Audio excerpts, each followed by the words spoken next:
Salmo 133, meus irmãos, vamos abrir a palavra de Deus agora no Salmo 133.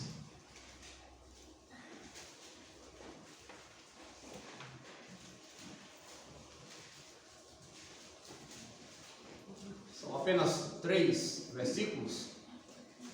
Eu quero convidar os irmãos para que todos façamos uma leitura conjunta desse salmo. Salmo 133, cântico de romagem de Davi. Leiamos. Ó, como é bom e agradável viverem unidos os irmãos! É como o óleo precioso sobre a cabeça, o qual desce para a barba de Arão, e desce para a gola das suas vestes. É como o orvalho do Hermon, que desce sobre os montes de Sião. Ali ordena o Senhor a sua bênção e a vida para sempre. Ó Deus, obrigado, Pai Celestial, por esse momento tão grandioso de culto, pela certeza da salvação, da vida eterna, do perdão, pela certeza do Teu amor que é tão constante, que é imutável. Obrigado, Deus, porque aqui nós realmente temos sido acolhidos pelo Senhor. Temos sido abraçados, amparados e auxiliados pelo Teu Santo Espírito. Fala agora conosco, ó Deus, através da ministração da Tua santa e bendita palavra. Que o Senhor renove o nosso fôlego e a nossa esperança. Que o Senhor nos ajude como crentes a viver nesse mundo dignamente e em união com os nossos irmãos. Em Cristo Jesus. Amém. Como você avalia a qualidade da sua comunhão e do seu envolvimento com os irmãos da fé? Você se alegra quando nós desfrutamos como igreja de momentos que ajudam a fortalecer a nossa união fraterna? Você é um convertido que valoriza a vida comunitária, o ajuntamento solene e o desenvolvimento de amizade verdadeira entre os crentes? O quão isso é importante para você e o quão você demonstra a importância disso em termos práticos? Meus irmãos, essa é uma perspectiva muito desafiadora para o povo de Deus no presente século. Nós somos muito estimulados ao individualismo. O pecado nos induz sempre a pensarmos em nós mesmos antes e acima dos outros. A correria frenética do cotidiano, repleto de compromissos e responsabilidades da vida pessoal, quase que consome todo o nosso tempo. E assim por diante. Por outro lado, causa estranheza a indiferença ou o isolamento voluntário de alguns crentes. Para certas pessoas, a comunhão interpessoal parece ser um fardo, ou talvez um tipo de mal necessário que é preciso suportar a fim de cumprirmos os requisitos básicos da vida cristã. É imprescindível, entretanto, valorizarmos os benefícios da unidade entre os servos de Deus. Eles deveriam estar envolvidos nas mesmas lutas, sustentando os mesmos valores, em busca dos mesmos propósitos, até porque, nas palavras do apóstolo Paulo, em Efésios, capítulo 4, há somente um corpo e um espírito, como também fostes chamados numa só esperança da vossa vocação. Há um só Senhor, uma só fé, um só batismo, um só Deus e Pai de todos, o qual é sobre todos, age por meio de todos e está em todos. As Escrituras Sagradas falam bastante, irmãos, sobre a prática da comunhão e por que ela é, afinal de contas, tão fundamental. Os estímulos bíblicos são para que nós não deixemos de congregar, nos encorajemos, façamos admoestações, sejamos hospitaleiros, nos aconselhemos mutuamente, amemos, perdoemos e sirvamos uns aos outros, dentre outras recomendações semelhantes a essas. Irmãos, esta é uma marca do Israel antigo e também da igreja primitiva. Esta precisa ser uma virtude a ser buscada em nosso próprio tempo, ainda que em termos ajustáveis ao nosso próprio contexto. Eu confesso que esse texto, Salmo 133, me faz lembrar de bons momentos da minha adolescência. Havia um grupo de jovens muito ativo em minha igreja de origem, E era comum que naqueles grandes encontros, ou mesmo nas programações mais cotidianas, esse salmo fosse lido ou cantado quase sempre com muita alegria. É um salmo que tem essa essência mesmo e que expressa a beleza da adoração entre os irmãos, desde que ele foi escrito e pela maneira como ao longo do tempo ele também foi utilizado. O autor do salmo está indicado aqui é Davi.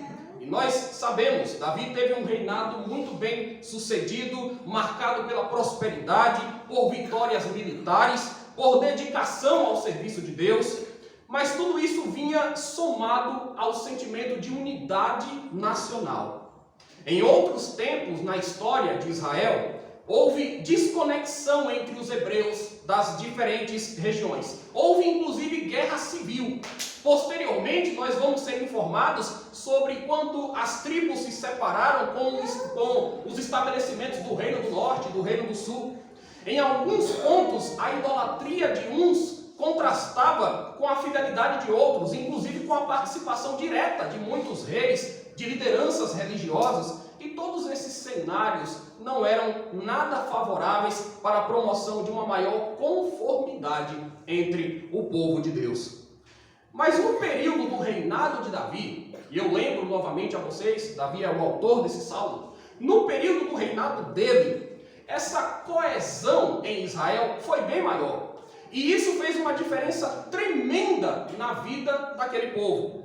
Inclusive foi sob o comando de Davi que Jerusalém foi conquistada e foi tornada o centro do culto da nação. Jerusalém é a cidade símbolo dessa unidade santa. Tanto que muitos anos depois de Davi, e mesmo após o cativeiro babilônico que promoveu a dispersão dos judeus, de tempos em tempos, os israelitas observavam a prática saudável de peregrinar, partindo de diferentes regiões até Jerusalém. Eles vinham cantando, especialmente os salmos de romagem. Eram ocasiões de festa, eram momentos de adoração comunitária, eram ocasiões de reencontro para reforçar as instruções da lei, para fazer orações, para entoar canções, sobretudo expressando esse sentimento que o Salmo 133 capta tão bem. Ó, como é bom e agradável viverem unidos os irmãos. É como óleo precioso sobre a cabeça, o qual desce para a barba de Arão, e desce para a gola das suas vestes. É como o orvalho do Hermon, que desce sobre os montes de Sião. Ali ordena o Senhor a sua bênção e a vida para sempre. Vamos compreender melhor a mensagem desse salmo, que enfatiza a nobreza da comunhão entre os irmãos sob 3 aspectos principais. O primeiro deles, a comunhão entre os irmãos, diz o salmista, é boa e agradável. Segundo, a comunhão entre os irmãos é sagrada. Terceiro, a comunhão entre os irmãos é uma grandiosa bênção de Deus. Vamos ao primeiro ponto, então. A comunhão entre os irmãos é boa e agradável. Isso está declarado explicitamente. Eu espero, irmãos, de maneira sincera, que essa também seja a sua conclusão a cada domingo ou a cada atividade que nós desenvolvemos. Pelo menos eu tenho certeza de que isso é o que move os fiéis que estão verdadeiramente interessados no reino de Deus e não apenas em seus próprios umbigos. Eles vêm e eles estão dispostos a retornar uma vez e outra, mais uma vez e mais outra, porque no coração deles existe uma certeza que não é apenas conceitual, mas é também experimental. Ó, como é bom e agradável viverem unidos os irmãos. Vamos pensar nesses termos. A união entre nós é boa e agradável. Para quem? Para quem? A união entre nós é boa e agradável. De que modo? Em primeiro lugar, irmãos, a união dos crentes é boa e agradável a Deus. É boa e agradável a Ele. Por quê? Porque promove o seu ideal. Porque Ele nos criou para que vivêssemos assim. Porque Ele nos reúne em sua própria família, em sua própria igreja. Em segundo lugar, a união dos crentes é boa e agradável para nós mesmos. Porque ela é um lembrete constante de que sozinhos não vamos muito longe. De que precisamos uns dos outros. De que somos incapazes de nos manter firmes sem a graça de Jesus e sem o suporte que é dado pelo povo dele. Irmãos, a mente dos escritores bíblicos está impregnada de uma verdade fundamental. As coisas são boas se Deus diz que são boas. São más se Deus diz que são más. As coisas são agradáveis se Deus declara que são agradáveis. E elas são abomináveis se Deus declara que são abomináveis. Então, se existe uma afirmação clara da Bíblia de que é bom e agradável viverem unidos os irmãos, é porque é. E se nós assim não considerarmos, se nós não acreditarmos nisso, se nós não vivenciarmos estas coisas, o problema certamente está em nós. A união entre os crentes, meus irmãos, precisa ser desejável, porque a boa comunhão entre nós é proveitosa para cumprir os projetos, não que nós temos, mas os projetos que Deus elaborou e que Ele vai executar em nós, nos outros e através de cada servo dele, membro desse corpo místico que é a igreja. A comunhão entre os irmãos é boa e agradável porque ela nos ajuda a amadurecer espiritualmente. A comunhão entre os irmãos é boa e agradável porque ela faz com que a igreja seja mais forte nas suas ações, nas suas iniciativas. A comunhão entre os irmãos é boa e agradável porque ela é um meio de informação para os mais desatentos acerca dos perigos desse mundo. A comunhão entre os crentes é boa e agradável porque por meio dela algumas doenças da alma podem ser melhor tratadas, algumas feridas cicatrizam, algumas virtudes são exercitadas. A comunhão entre os irmãos é boa e agradável porque ela permite a troca de experiências, o desenvolvimento dos dons que Deus nos deu e várias maneiras de promover a concretização do amor cristão. A comunhão entre os irmãos é boa e agradável porque ela é didática para os enfrentamentos da terra e aponta para as belezas do céu. A comunhão entre os irmãos também é boa e agradável porque ela é um instrumento poderoso para a difusão do Evangelho. Se estamos unidos, se estamos atentos ao bem-estar dos nossos pares, se nós nos engajamos para lutar juntos e vencer as batalhas, se protegemos as reputações uns dos outros, se falamos com entusiasmo das oportunidades de maior contato que nós podemos cultivar entre nós, então, meus irmãos, isso reverbera como um tipo de pregação eloquente de que ser um cristão é algo maravilhoso, que permite estarmos no meio de pessoas maravilhosas com quem podemos nos associar e por quem podemos ser imensamente gratos ao Senhor. Essa lição salta aos olhos do Salmo. A comunhão entre os cristãos, entre os irmãos, é boa e agradável para Deus e para nós. Em segundo lugar, a comunhão entre os irmãos é sagrada. Vejam o teor do verso 2 e a parte inicial do verso 3. Aqui nós temos duas comparações bem curiosas a princípio, que estão associadas com um certo elemento de lei cerimonial de Israel e também com um certo aspecto da geografia e do clima daquela região. A primeira comparação, então, é a seguinte, vejam, a união entre os irmãos, segundo o escritor, é como o óleo precioso sobre a cabeça, o qual desce para a barba de Arão, e desce para a gola das suas vestes.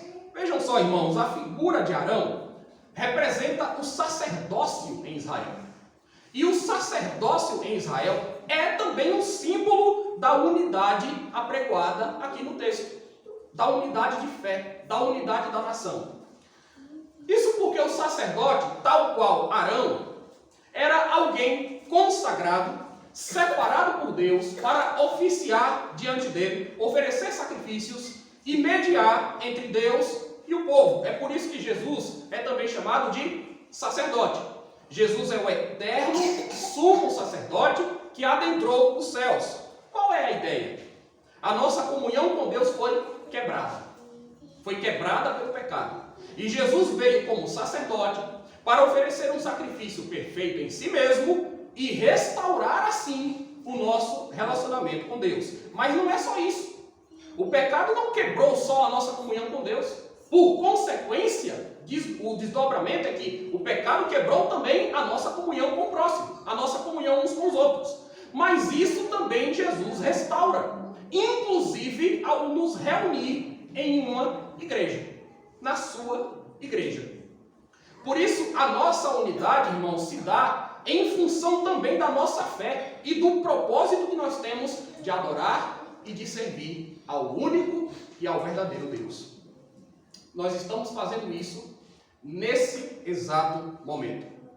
Nós estamos aqui reunidos no mesmo dia, não em dias separados, mas no mesmo dia, dia do Senhor, em um mesmo horário, cantando as mesmas músicas, orando em consenso, ouvindo a mesma pregação, porque isso é o indicativo de que nós somos um único povo.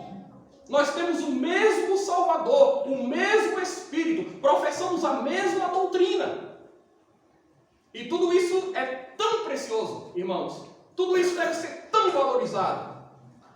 Agora vejam, o texto remete a um momento de suprema importância do Antigo Testamento, quando Arão, e depois de Arão, os sacerdotes que se seguiram a ele, tinham que ser ungidos com um tipo de óleo específico e devidamente preparado.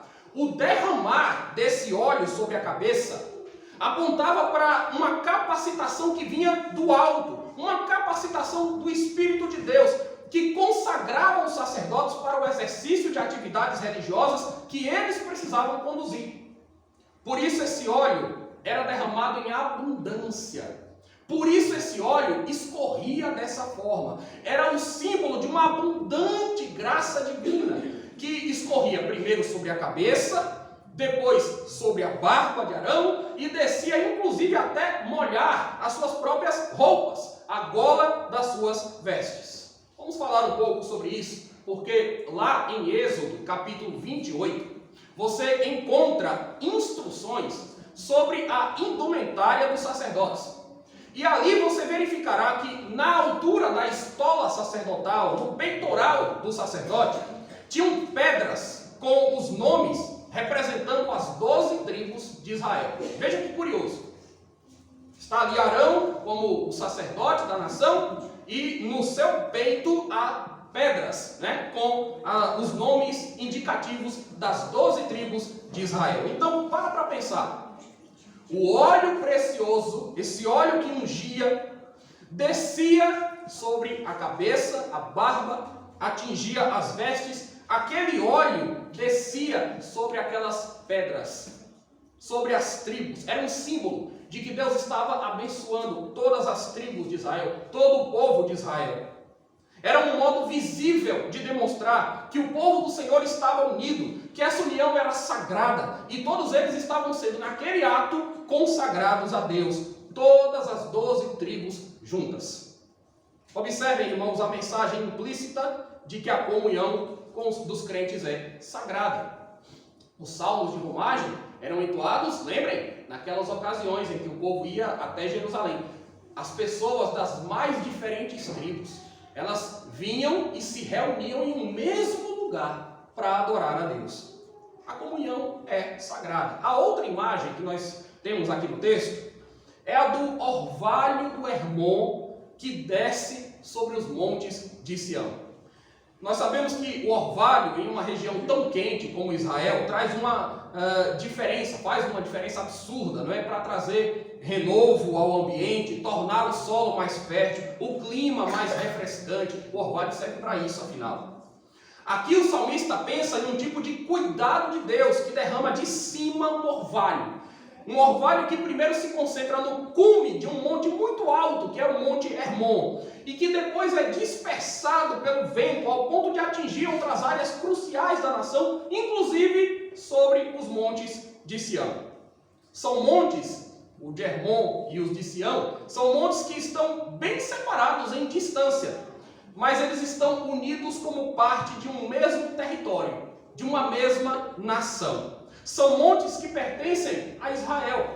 As ilustrações, vejam, irmãos, são diferentes, mas observem como o autor tem em vista o mesmo conceito. Isso aqui é a mesma lição que está sendo aplicada. Há uma bênção integrada conjugada, que se manifesta no derramar de um óleo ou no derramar do orvalho, que se manifesta em um rito especial ou na ordem natural das coisas. E ambos revelam que a comunhão dos irmãos, a comunhão dos crentes é sagrada. Terceiro e último lugar, nós aprendemos aqui que a comunhão entre os irmãos é uma grandiosa bênção de Deus. É uma grandiosa bênção de Deus. Com isso eu já parto então para o último ponto. Vejam como o salmista encerra. Como ele encerra esse salmo? Depois de afirmar que a união dos crentes é algo bom e agradável, e depois de ilustrar essa afirmação de dois modos, ele enfatiza agora com convicção: ali ordena o Senhor a sua bênção e a vida para sempre. Vejam que frase: ali ordena o Senhor a sua bênção e a vida para sempre. O que significa esse termo ali? Presta atenção: ali ordena o Senhor a sua bênção. O que é isto? É ali onde os irmãos estão reunidos. É ali onde o culto comunitário acontece. É ali, no entrelaçamento dos fiéis, que Deus reserva grandes bênçãos para nós, grandes bênçãos para o seu povo. É ali no Monte Sião, onde estava o templo. É aqui na Igreja Peniel, onde estamos agora. É em outros lugares do planeta, onde porventura existia um punhado de crentes cultuando a Deus. Ali ordena o Senhor a sua bênção e a vida para sempre. Vocês lembram da bênção sacerdotal de número 6?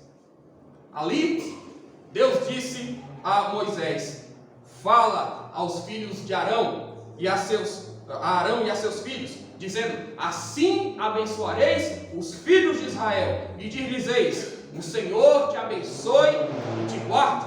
O Senhor faça resplandecer o rosto sobre ti e tenha misericórdia de ti. O Senhor sobre ti levante o rosto e te dê a paz. Assim porão o meu nome sobre os filhos de Israel e eu os abençoarei. Mas não percam de vista igualmente as maravilhosas palavras de Jesus. Porque onde estiverem 2 ou 3 reunidos em meu nome, ali estou no meio deles. Aqui, irmãos, nesse espaço em que nós nos encontramos, aqui, Jesus está no meio de nós. Ele é aquele que passeia no meio dos candeeiros, no meio das igrejas e nos abençoa. Paulo encerra a segunda carta aos Coríntios dizendo: a graça do Senhor Jesus Cristo e o amor de Deus o Pai e a comunhão do Espírito Santo sejam com todos vós. Você já parou para pensar no quanto Deus abençoa a sua igreja e no quanto nós somos abençoados por fazer parte do povo de Deus? Você já parou para pensar no quanto Deus já te abençoou aqui nesse lugar, ou ali onde você está reunido com seus irmãos? O salmista fala em bênção e fala em vida. Aqui tem bênção. Esse é um lugar de vida. É um lugar em que algumas pessoas entram mortas e saem vivas. Esse é um lugar, meus irmãos, em que alguns entram quebrados e saem restaurados. É um lugar em que alguns entram chorando e saem consolados. É um lugar em que alguns entram confusos e saem orientados. É um lugar em que alguns entram com fortes crises e saem com muitas esperanças. Na comunhão com o povo de Deus e na igreja de Deus, encontramos forças, porque esse é um lugar de renovo, é um lugar de regozijo, é um lugar de refrigério. Este é um lugar em que o Senhor ordena a sua bênção para sempre. Vejam que a comunhão é uma bênção eterna. A comunhão é uma bênção eterna. Quando estivermos do outro lado da eternidade, ali a comunhão com Deus e com os outros será perfeita. Porque ali o pecado será de todo vencido. Ali, na glória celestial, desfrutaremos das alegrias e das bem-aventuranças perpetuamente. Ali teremos a plena noção do que é a bênção e do que é vida. Nós não sabemos o que é vida. Ali nós vamos saber. Aqui nós já buscamos comunhão. E é tão bom. É tão bom. Mesmo com as nossas capacidades de transformar sonhos em pesadelos, mesmo com as nossas tendências de estragar momentos que deveriam ser muito mais agradáveis, mesmo quando nós somos hábeis em criar obstáculos que não deveriam existir, mesmo com as nossas imperfeições e pecados flagrantes, ainda assim, a comunhão aqui funciona como um remédio, como um bálsamo precioso. Imaginem, irmãos, como será a comunhão na glória celestial. Oh, como é bom e agradável viverem unidos os irmãos. É como óleo precioso sobre a cabeça, o qual desce para a barba de Arão, e desce para a gola das suas vestes. É como o orvalho do Hermon, que desce sobre os montes de Sião. Ali ordena o Senhor a sua bênção e a vida para sempre. Que Deus nos abençoe, meus irmãos.